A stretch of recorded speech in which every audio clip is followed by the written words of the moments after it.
আমি মোহাম্মদ তৌহিদুল ইসলাম। আমি আজকে আপনাদের সামনে নোটিফিকেশন এসে হাজির হয়েছি।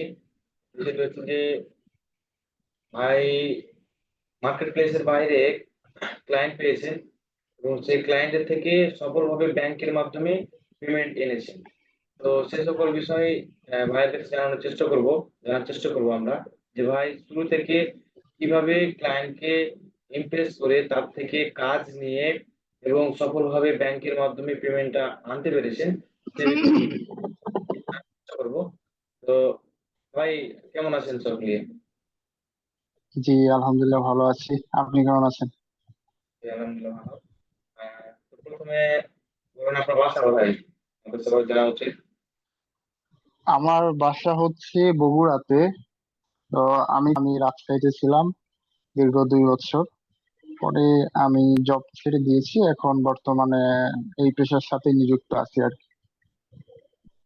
তো প্রথমে আমাকে বলুন যে আপনি কাজটা পেলেন কিভাবে এবং বায়ারকে আউটরিচ করলেন কিভাবে?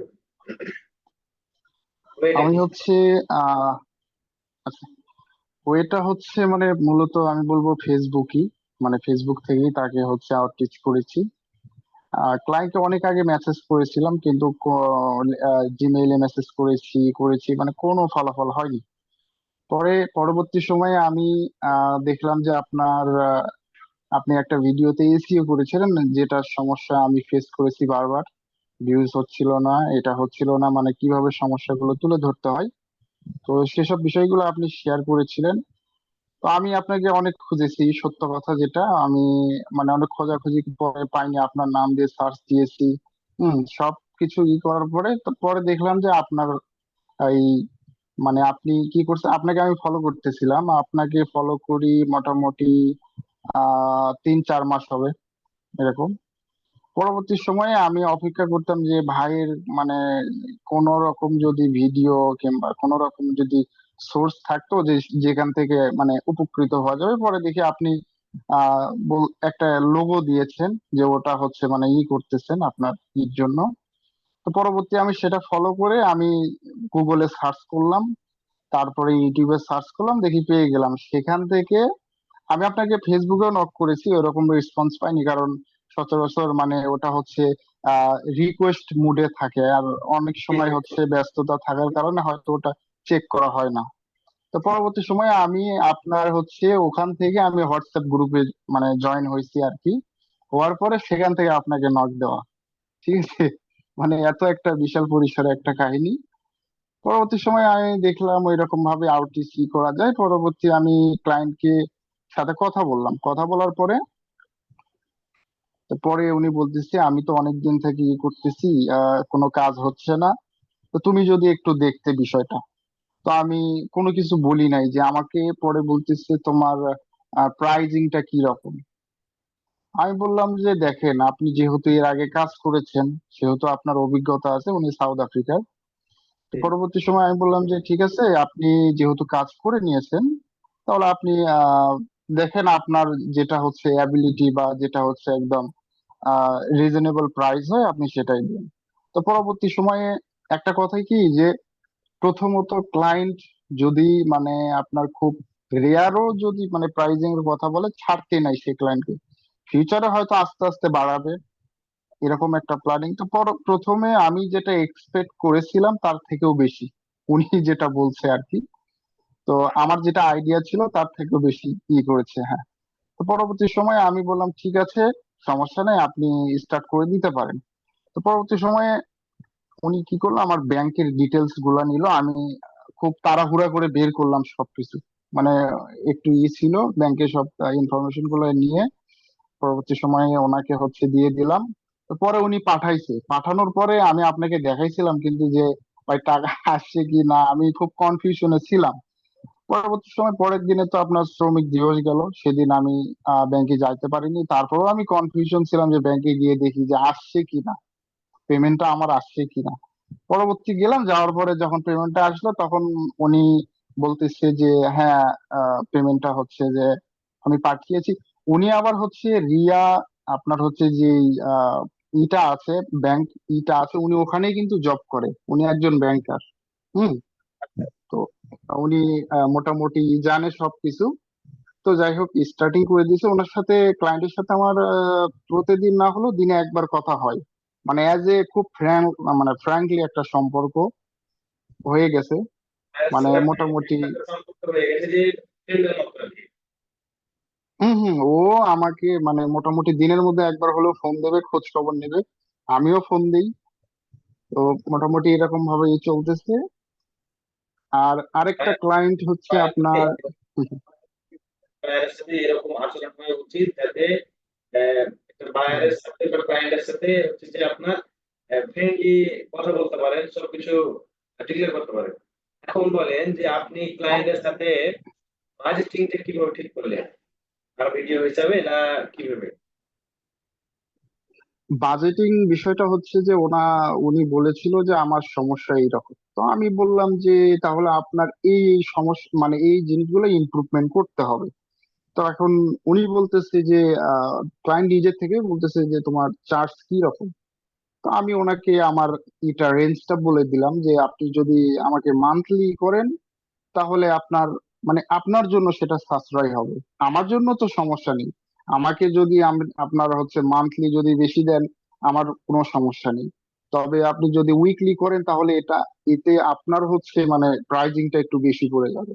এটা খুব সমস্যা হয়ে যায়। পরে বলতেছে যে আমি মান্থলি তোমাকে করব। তাহলে আমি ওই প্রাইজিং এর কথা বলছি, $150 কথা বলছি।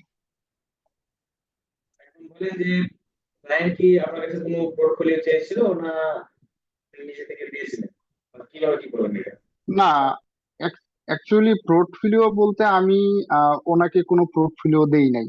কেন দেই নাই? কারণ বর্তমান সময়ে অনেকেই হচ্ছে কি করে আপনার কিছু টেমপ্লেট ডাউনলোড করে অনেক সোশ্যাল সাইট, মানে অনেকেই শেয়ার করে সেগুলাই দিয়ে দেয়।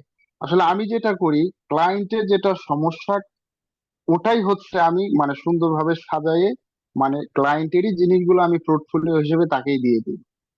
এতে হচ্ছে উনি মানে একটা সংকোচ মানে কোনো থাকে না আর ভেতরে। হ্যাঁ, হ্যাঁ, এটাই ঠিক। আচ্ছা, আপনি কি বায়ারের সাথে মিটিং করেছিলেন বা বায়ার কি আপনাকে মিটিং করার জন্য কিছু বলেছিল? হ্যাঁ, মিটিং করেছিলাম। মানে ওনার সমস্যাগুলো দেখানোর জন্য আমি বলেছিলাম যে আমি যদি আপনাকে পিকচার দেই তাহলে সেক্ষেত্রে আপনি কিন্তু খুব ভালোভাবে বুঝতে পারবেন না জিনিসগুলো যে কোথা থেকে কি হইলো না হইলো। তো আমি বলছি যে আপনি জুমে আসেন, আমি আপনাকে ডিরেক্টলি একদম এখানে লাইভ ভাবে আমি আপনাকে সবকিছু দেখাবো। পরবর্তী সময়ে আমি দেখালাম যে দেখেন আমি ধরে ধরে দেখালাম যে এই জায়গাতে এই সমস্যা, এই জায়গাতে এই সমস্যা। এটা উনি আরো বেশি মানে খুব মানে হয়েছে আর কি, ইমপ্রেসড হয়েছে। তো আমি এটাই মানে আমি এই এই ট্রিক্সটাই ফলো করি আর এই কাজটাই করি। আমি বায়ারকে জমি নিয়ে আসি, আসার পরে ওনার চ্যানেলে যে সমস্যা অ্যানালিটিক্স আমি টোটালি পুরোটা দেখাই তাকে যে আপনাকে এই জিনিসগুলো ইমপ্রুভ করতে হবে। এটাই উচিত, এটাই উচিত। একটা ক্লায়েন্ট ইমপ্রেস করতে গেলে ওনার কি কি সমস্যা আছে আপনি যদি তাকে বুঝে দিতে পারেন, ক্লায়েন্ট কাজ দিতে বাধ্য। এটা সত্য কথা। তো অনেকেই বিশ্বাস করে না যে হয়তো কাজ পেয়েছি কি পাইনি। আপনার কাছে কি ক্লায়েন্টের পেমেন্টের কোনো ডকুমেন্ট আছে যাতে আমি দেখাইতে পারি? না করে দেবো, অসুবিধা নেই। হ্যাঁ, আমার কাছে আছে। আমি পিসিতে করতেছি, আমি দেখাচ্ছি একটু।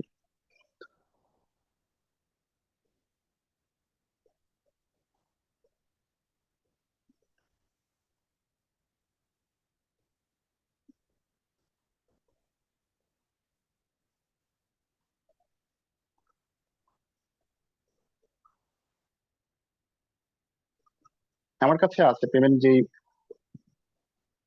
আপনি পেমেন্ট প্রুফটা আমার কাছে, আমি দেখাচ্ছি ক্লায়েন্টের। যে মাত্র পেমেন্টটা পেয়েছেন ওইটার একটা স্ক্রিনশট দেন, অথবা এটা হচ্ছে এই যে পেমেন্ট প্রুফটা।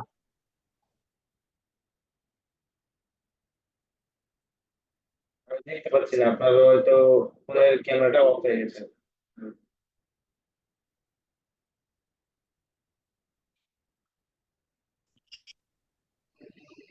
হুম, দেখতে পাচ্ছেন? জি, জি, জি। একটু দূর থেকে ধরেন তাহলে আমি একটু ভালো বুঝতে পারবো। হ্যাঁ, জি, বুঝতে পেরেছি। হ্যাঁ, ৭,৮০০। হুম, মানে 28 টাকা 62 পয়সা এটা হচ্ছে। সরাসরি ব্যাংকে দিয়েছে এটা আপনাকে। হচ্ছে হাফ। হ্যাঁ, সরাসরি ব্যাংক ডিপোজিট, এটা হচ্ছে হাফ পেমেন্ট। ফুল পেমেন্ট উনি এখনই করেন। তারপরে উনি আমাকে আবার বলেছে যে সমস্যা নাই, আমি আপনাকে 20 তারিখে উনি হচ্ছে আবার পেমেন্টটা করে দিবে আর কি।